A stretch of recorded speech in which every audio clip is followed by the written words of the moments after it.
Hello students, कैसे हैं आप सब। आज हम हमारे पोइट्री के लेसन फर्स्ट सूरदास के पद के प्रश्न उत्तर के बारे में पढ़ेंगे। सूरदास जी का जीवन परिचय के बारे में जानें। इनका जन्म सन 1478 में माना जाता है। एक मान्यता के अनुसार इनका जन्म मथुरा के निकट रुणकता या रेणुका क्षेत्र में हुआ था, जबकि दूसरी मान्यता के अनुसार इनका जन्म स्थान दिल्ली के पास सीही में माना जाता है। महाप्रभु वल्लभाचार्य के शिष्य सूरदास अष्टछाप के कवियों में सबसे अधिक प्रसिद्ध हैं। सूर, वात्सल्य और श्रृंगार के श्रेष्ठ कवि माने जाते हैं। इनकी मृत्यु 1583 में पारसोली में हुई। सूर ने मानव प्रेम की गौरगाथा के माध्यम से सामान्य मनुष्यों को हीनता बोध से मुक्त किया है, उनमें जीने की ललक पैदा की है। इनके 3 ग्रंथ हैं, सूरसागर, साहित्य लहरी और सूर सारावली। फर्स्ट क्वेश्चन देखिए, गोपियों द्वारा उद्धव को भाग्यवान कहने में क्या व्यंग्य निहित है। गोपियों द्वारा उद्धव को भाग्यवान कहने में यह व्यंग्य निहित है कि उद्धव वास्तव में भाग्यवान न होकर अति भाग्यहीन है। वे कृष्ण रूपी सौंदर्य और प्रेम रस के सागर के सानिध्य में रहते हुए भी उस असीम आनंद से वंचित हैं। वे प्रेम बंधन में बंधने एवं मन के प्रेम में अनुरक्त होने की सुखद अनुभूति से पूर्णतया अपरिचित हैं। सेकंड क्वेश्चन देखिए, उद्धव के व्यवहार की तुलना किस किस से की गई है। गोपियों ने उद्धव के व्यवहार की तुलना निम्नलिखित उदाहरणों से की है। गोपियों ने उद्धव के व्यवहार की तुलना कमल के पत्ते से की है, जो जल में रहते हुए भी उसे प्रभावित नहीं होता। वह जल में रखे तेल के मटके के समान है, जिस पर जल की एक बूंद भी टिक नहीं पाती। थर्ड क्वेश्चन देखिए, गोपियों ने किन किन उदाहरणों के माध्यम से उद्धव को उल्हाने दिए हैं। गोपियों ने अनेक उदाहरणों के माध्यम से उद्धव को उल्हाने दिए हैं। गोपियाँ उद्धव के व्यवहार को कमल के पत्ते के समान बताती हैं, जो पानी में रहकर भी उससे अछूता ही रहता है, यानी वे प्रेम के मूर्त कृष्ण के संग रहकर भी उसका अर्थ नहीं जान पाए हैं। गोपियाँ उन्हें बड़भागी कहती हैं, जो कृष्ण के संग रहकर भी प्रेम के बंधनों से मुक्त है। उन्हें प्रेम के मायने ही नहीं पता है। वे उद्धव को योग संदेश को कड़वी ककड़ी के समान बताती हैं, जो उनसे नहीं जाती, यानी वे उन बातों को नहीं समझ सकती। फोर्थ क्वेश्चन देखिए, उद्धव द्वारा दिए गए योग के संदेश ने गोपियों की विरह अग्नि में घी का काम कैसे किया। गोपियाँ श्री कृष्ण के आगमन की आशा में बेचैन थी। वे एक एक दिन गिन रही थी और अपने तन मन की व्यथा को चुपचाप सहती हुई कृष्ण के प्रेम के रस में डूबी हुई थी। परंतु कृष्ण ने स्वयं न आकर योग का संदेश देने के लिए उद्धव को भेज दिया। विरह की अग्नि में जलती हुई गोपियों को जब उद्धव ने कृष्ण को भूल जाने और योग साधना करने का उपदेश देना प्रारंभ किया, तब गोपियों की विरह वेदना और भी बढ़ गई। इस प्रकार उद्धव द्वारा दिए गए योग के संदेश ने गोपियों की विरह अग्नि में घी का काम किया। फिफ्थ क्वेश्चन देखिए, मर्यादा न लही के माध्यम से कौन सी मर्यादा न रहने की बात की जा रही है। मर्यादा न लही के माध्यम से प्रेम की मर्यादा न रहने की बात की जा रही है। कृष्ण के मथुरा चले जाने पर गोपियाँ उनके वियोग में जल रही थी। कृष्ण के आने पर ही उनकी विरह वेदना मिट सकती थी, परंतु कृष्ण ने स्वयं न आकर उद्धव को योग संदेश के साथ भेज दिया, जिसने गोपियों के उनकी मर्यादा का त्याग करने पर आतुर कर दिया है।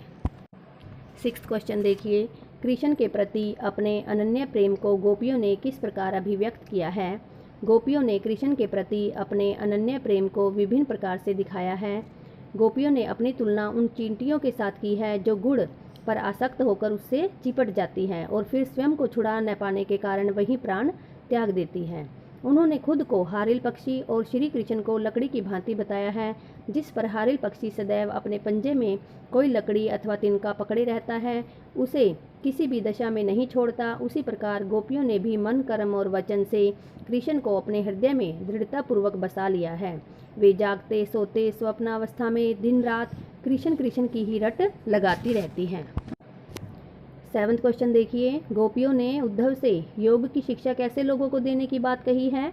गोपियों ने उद्धव से योग की शिक्षा ऐसे लोगों को देने की बात कही है, जिनका मन चंचल है और इधर उधर भटकता है। उद्धव अपने योग के संदेश में मन की एकाग्रता का उपदेश देते हैं, परंतु गोपियों का मन तो कृष्ण के अनन्य प्रेम में पहले से ही एकाग्र है। इस प्रकार योग साधना का उपदेश उनके लिए निरर्थक है, अर्थात बेकार है। योग की आवश्यकता तो उन्हें है जिनका मन स्थिर नहीं हो पाता।